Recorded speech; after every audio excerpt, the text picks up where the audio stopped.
শ্রীমদ্ ভগবদ্গীতা যথাযথ অষ্টম অধ্যায় অক্ষর ব্রহ্মযোগ শ্লোক নাম্বার 14।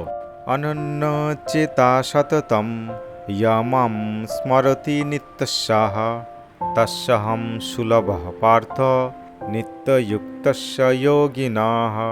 শব্দার্থ: অনন্য চেত, একাগ্র চিত্তে, সততম নিরন্তম, যিনি, মামো আমাকে, স্মরতি স্মরণ করেন, নিত্যস্য নিয়তিভাবে, তস্য তার কাছে, অহম আমি, সুলভ সুকলভ্য, পার্থ হে পৃথাপুত্র, নিত্য নিত্য, যুক্তস্য যুক্ত, যোগিন ভক্তযোগীর পক্ষে। অনুবাদ: হে পার্থ, যিনি একাগ্র চিত্তে কেবল আমাকেই নিরন্তর স্মরণ করেন, আমি সেই নিত্যযুক্ত ভক্তযোগীর কাছে সুলভ হই। তাৎপর্য: ভক্তিযোগের মাধ্যমে পরম পুরুষোত্তম ভগবানের সেবায় নিয়োজিত থেকে শুদ্ধ ভক্তগণ যে চরম লক্ষ্যে উপনীত হতে পারেন তা বিশেষভাবে এই শ্লোকে বর্ণনা করা হয়েছে। পূর্ববর্তী শ্লোকগুলিতে আর্ত, দুর্দশাগ্রস্ত, অর্থার্থী, জড়জাগতিক ভোগ সন্ধানী, জিজ্ঞাসু, জ্ঞান লাভের আগ্রহী ও জ্ঞানী, চিন্তাশীল দার্শনিক, এই চার রকম ভক্তদের কথা বলা হয়েছে। জড়জগতের বন্ধন থেকে মুক্ত হবার বিভিন্ন পন্থা, কর্মযোগ, জ্ঞানযোগ ও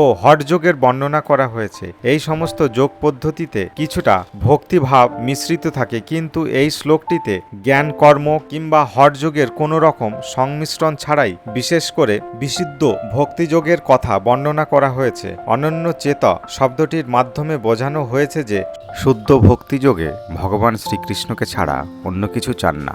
শুদ্ধ ভক্ত স্বর্গারোহণ, ব্রহ্মজ্যোতিতে বিলীন হওয়া অথবা ভববন্ধন থেকে মুক্তিও কামনা করেন না। শুদ্ধ ভক্ত কোনো কিছুই অভিলাষ করেন না। শ্রী চৈতন্য চরিতামৃত গ্রন্থে শুদ্ধ ভক্তকে বলা হয়েছে নিষ্কাম, অর্থাৎ তার নিজের স্বার্থের জন্য কোনো বাসনা থাকে না। তিনি কেবল পূর্ণ শান্তি লাভ করতে পারেন। যারা সর্বদা স্বার্থসিদ্ধির প্রচেষ্টা করে তারা কখনোই সেই শান্তি লাভ করতে পারে না। জ্ঞানযোগী, কর্মযোগী অথবা হঠযোগীর প্রত্যেকের নিজ নিজ বাসনা থাকে, কিন্তু শুদ্ধ ভক্তের কেবল পরম পুরুষোত্তম ভগবানের প্রসন্ন বিধান করা ছাড়া অন্য কোনো বাসনা থাকে না। তাই ভগবান বলেছেন যে তার অনন্য ভক্তের কাছে তিনি সুলভ। শুদ্ধ ভক্তরাই সদা সর্বদা শ্রীকৃষ্ণের কোনো একটি অপ্রাকৃত রূপের মাধ্যমে তার ভক্তিযুক্ত সেবায় নিয়োজিত থাকেন। শ্রী রামচন্দ্র ও শ্রী নৃসিংহদেবের মতো শ্রীকৃষ্ণের বিবিধ অংশ প্রকাশ ও অবতার আছেন এবং কোনো ভক্ত পরমেশ্বর ভগবান এই সব অপ্রাকৃত রূপের যে কোনো একটির প্রতি প্রেম ভক্তি সহকারে মনোনিবেশের জন্যে বেছে নিতে পারেন। এই প্রকার ভক্তের অন্যান্য যোগ অনুশীলনকারীদের মতো বিভিন্ন প্রতিবন্ধকের সম্মুখীন হতে হয় না। ভক্তিযোগ অত্যন্ত সরল, শুদ্ধ ও সহজসাধ্য। কেবল হরে কৃষ্ণ মহামন্ত্র কীর্তন করার মাধ্যমে যে কেউ এই যোগ সাধনা শুরু করতে পারে। ভগবান সকলের প্রতি করুণাময়, তবে পূর্ববর্ণিত আলোচনা অনুযায়ী যারা অনন্যচিত্তে ভক্তি সহকারে তার সেবা করেন তাদের প্রতি তিনি বিশেষভাবে অনুরক্ত। এই প্রকার ভক্তকে তিনি সর্বতোভাবে সাহায্য করেন। বেদে কঠোপনিষদের প্রথম স্কন্দের দ্বিতীয় অধ্যায়ের 23 নম্বর শ্লোকে বলা হয়েছে, ইয়ামে বৈশ্য বৃণুতে তেন লভ্যস্ত শৈশ্য আত্মা ব্রিবেনুতে তুনাম সাম। পরমেশ্বর ভগবানের প্রতি আত্মসমর্পণ করে যিনি নিরন্তর তার প্রেম ভক্তিতে নিয়োজিত হয়েছেন তিনি পরমেশ্বর ভগবানের যথার্থ স্বরূপ উপলব্ধি করতে পারেন। ভগবদ্গীতাতেও দশম অধ্যায়ের 10 নম্বর শ্লোকে বলা হয়েছে, দদামি বুদ্ধি যোগম তম।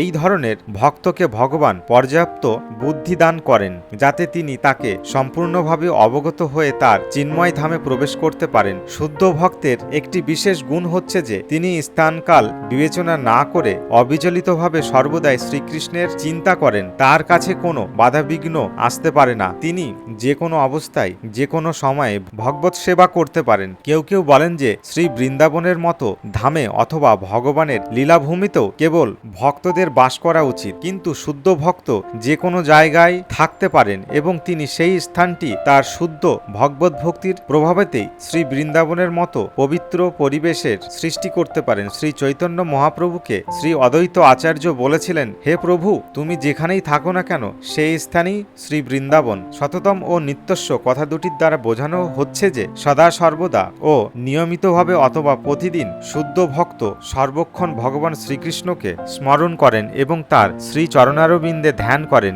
এই সবই হচ্ছে শুদ্ধ ভক্তের গুণ এবং এই অনন্য ভক্তির ফলেই ভগবান তাদের কাছে এত সুলভ। গীতায় ভক্তিযোগকে শ্রেষ্ঠ বলে বর্ণনা করা হয়েছে। সাধারণত ভক্তিযোগী 5 প্রকারের ভগবানের সেবায় নিয়োজিত করে থাকেন। 1 নম্বর শান্ত ভক্ত, নিরপেক্ষভাবে উদাসীনভাবে ভগবানের সেবা করেন। 2 নম্বর দাস্য ভক্ত, দাস্যভাবে ভগবানের সেবা করেন। 3 নম্বর সখ্য ভক্ত, ভগবানের সখারূপে সেবা করেন। 4 নম্বর বাৎসল্য ভক্ত, পিতা ও মাতা রূপে ভগবানের সেবা করেন। এবং 5 নম্বর মাধুর্য ভক্ত, ভগবানের প্রেয়সী রূপে তার সেবা করেন। এর যে কোনো একটিকেই অবলম্বন করে শুদ্ধ ভক্ত ভগবত সেবায় অনুক্ষণ নিয়োজিত থাকেন এবং পরমেশ্বর ভগবানকেও কখনো ভুলতে পারেন না। আর সেই কারণেই ভগবান তার কাছে সুলভ। শুদ্ধ ভক্ত এক মুহূর্তের জন্য পরমেশ্বর ভগবানকে ভুলে থাকতে পারেন না, আর তেমনি ভগবানও তার শুদ্ধ ভক্তকে এক মুহূর্তের জন্যও ভুলে থাকতে পারেন না। হরে কৃষ্ণ কৃষ্ণ কৃষ্ণ হরে হরে, হরে রাম রাম রাম হরে হরে। এই মহামন্ত্র কীর্তন করার ফলে অনায়াসে কৃষ্ণ ভাবনাময় পদ্ধতির মাধ্যমে